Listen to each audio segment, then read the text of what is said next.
जी तो दोस्तों, कैसे हैं आप सब लोग।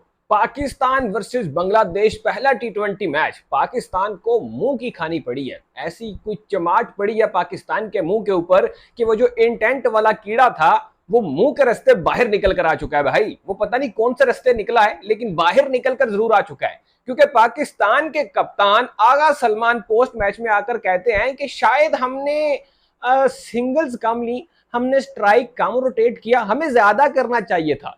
लेकिन आगा साहब, वो जो 2 दिन पहले आपने बात कही थी कि हम तो अग्रेसिव क्रिकेट खेलने जा रहे हैं, वो वाला कीड़ा किधर गया आपका? मर गया क्या है भाई? वो वाला आपका कहां गया? वो इंटेंट वाला जो आप रोना रो रहे हैं पिछले इतने दिनों से, वो रोना कहां गया भाई? अब सवाल ये पैदा होता है कि भाईजान, पाकिस्तान वर्सेस बांग्लादेश पहला मैच पाकिस्तान हार चुका है। इस हार का जिम्मेदार है कौन भाई? किसको ब्लेम देना है? क्योंकि ना तो टीम में बाबर आजम है, ना ही मोहम्मद रिजवान है। तो किसके ऊपर उंगली उठाएं, किसके ऊपर सवाल उठाएं? क्योंकि जनाब, पाकिस्तान ने अपनी हिस्ट्री में, T20I की हिस्ट्री में बांग्लादेश के खिलाफ सबसे कम टोटल स्कोर किया है। मतलब एक रोना तो यह है कि भाई स्कोर नहीं किया, इंटेंट विंटेंट मर गई, हर चीज बढ़ गई भाई। दूसरा रोना यह है कि ओवर भी पूरे नहीं खेल पाए हम। भाईजान, हमारी टीम ओवर्स भी पूरे नहीं खेल पाई। अब इस हार का जिम्मेदार कौन है? इस गलती का जिम्मेदार कौन है भाई? क्या वो माइक हैसन है? क्या क्या वो आगा सलमान है? कौन है भाई? वो कौन तस्लीम करेगा इस चीज को? क्योंकि आगा सलमान आया, वो कहता है भाई पिचेस ही ठीक नहीं है। माइक हैसन आकर कहता है देखिए जी, बांग्लादेश जीत तो क्या है, लेकिन ये पिच ऐसी। और भाई कैसी वैसी पिच है? मतलब क्या है इस पिच में? वो परवेज हसन इमोन इसी पिच के ऊपर 39 बॉल्स पे 56 रन स्कोर करके जा रहा है। इसी पिच के ऊपर फखर जमान 130 के स्ट्राइक रेट के साथ बैटिंग कर रहा है, लेकिन इनको लग रहा है कि ये पिच अच्छी नहीं है। क्यों अच्छी नहीं है भाईजान? क्योंकि 23 गेंदों पे 17 रन की इनिंग खुशदिल शाह खेलकर जा रहा है। 23 बॉल्स फेस करने के बाद the power hitter, the great Khushdil Shah, जिनका इमेंस किस्म का रिकॉर्ड है बांग्लादेश में, वो ये काम कर कर जा रहे हैं। और फिर आप कह रहे हो कि भाईजान हम इंटेंट वाली क्रिकेट खेलेंगे। पाकिस्तान ने, मेरा दोस्त, अपनी हिस्ट्री में, भाईजान पाकिस्तान ने अपनी हिस्ट्री में T20s में सेकंड वर्स्ट मैच खेला है भाई, जिसमें डॉट बॉल्स हुई हैं। 69 डॉट बॉल्स पाकिस्तान ने इस मैच में खेल दिए हैं भाई साहब। 69, इमेजिन करो, 11.5 ओवर 20 में से आपने डॉट बॉल्स के खेले हैं। और फिर आप कह रहे हो कि हम इंटेंट वाली क्रिकेट खेलेंगे। क्या ये है आपकी इंटेंट? आगा सलमान साहब, आपने 2 दिन पहले ये बात कही थी कि भाईजान बाबर आजम और रिजवान जो हैं वो टीम में इसलिए नहीं है क्योंकि हम इंटेंट वाली क्रिकेट खेलना चाहते हैं, अग्रेसिव क्रिकेट खेलना चाहते हैं।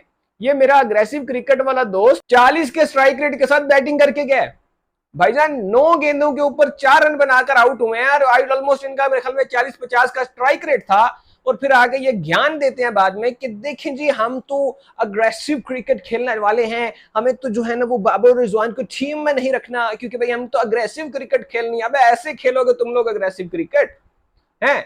पता नहीं भाई कौन से सस्ते नशे करके ये मैनेजमेंट गई है, कौन से भाई ये टीम लेकर गए हैं। हमने तो पहले ही ये बात कही थी, एक नॉर्मल से क्रिकेट फैन को ये बात समझ आ रही थी कि भाई ये जो टीम है वहां पे टिक नहीं पाएगी। खुरम मंजूर, जो कि पाकिस्तान के माने जाने खिलाड़ी रह चुके हैं, उन्होंने एक चैनल पे बैठ के ये बात बहुत पहले कह दी थी कि भाई आपने जितने लड़के लेकर गए हो, आप अपने जितनी बैटिंग खिलाई है, जितनी बैटिंग लेकर गए हैं, ये मारने वाले लड़के हैं, बल्ले चलाने वाले लड़के हैं, लेकिन आपको इनिंग संभालनी पड़ गई तो कौन संभालेगा आपकी इनिंग? तो फिर हमने देखा भाईजान किसने संभाली आके inning. The Lord, the great Khushdil Shah, 23 ball पे 17 रन, फुल इंटेंट वाली क्रिकेट खेल कर गए हैं। फुल मार धाड़ इंटेंट वाली क्रिकेट साइम अयूब ने खेली है। वही क्रिकेट भाई हमें हारिस की तरफ से देखने को मिली। और भाई साहब हसन नवाज, उफ उफ भाई, तो भाई फिर दी हसन नवाज ने, तो मैं कहना क्या बात है, मजा आ गया। क्या कोई इंटेंट वाली बैटिंग करके दी है लोंडे ने भाईजान। अब कौन है इस हार का जिम्मेदार? उसको ठहराना है। क्या वो आगा सलमान है? क्या वो ये डॉट बॉल्स हैं? या इतने भी बाबर आजम का कसूर है पाइण? ए दस दियो सानू, क्योंकि तुम्हारी राय बड़ी अहमियत रखती है।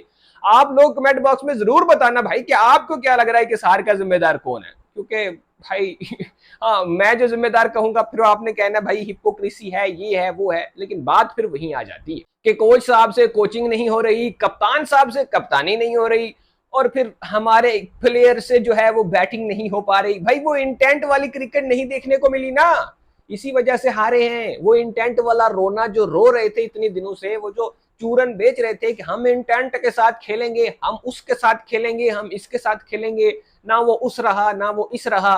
भाई कुछ भी नहीं मिला हमें तो, ना हमें दिखा कोई इंटेंट, ना हमें दिखी कोई अग्रेशन, हमें तो भाई कुछ भी नहीं दिखा। हमें दिखा तो भाई डांस करते हुए अपने हसन नवाज, जिनको समझ नहीं आई कि बांग्लादेश की स्पिनिंग विकेट्स के ऊपर कैसा खेला जाए, क्योंकि बकौल हमारे कप्तान साहब ये कोई बड़ी मुश्किल विकेट थी। लेकिन दोस्तों बांग्लादेश ने इसी मुश्किल विकेट के ऊपर 15 ओवर्स में 111 रन का हमने जो अदना सा एक टोटल दिया था, उन्होंने चेज कर दिया भाईजान। कैसे? पिच तो मुश्किल थी, आपके पास भी तो गेंद था, बॉलर्स थे, सब कुछ था भाई। क्या हो गया? मतलब कौन सी मुश्किल पिच, कौन सा चूरन बेच रहे हो भाई, किसको बातें सुना रहे हो? आराम से इस पिच के ऊपर 160 से 170 रन बनते थे और यही विनिंग टोटल होना था यहां पर। लेकिन दोस्तों पाकिस्तान तो फिर पाकिस्तान है ना, किसी को तो मुर्दे इल्जाम ठहराना है, क्योंकि बाबर आजम नहीं है, वरना उस पर सारा मुद्दा डाल देते, काम खत्म हो जाता।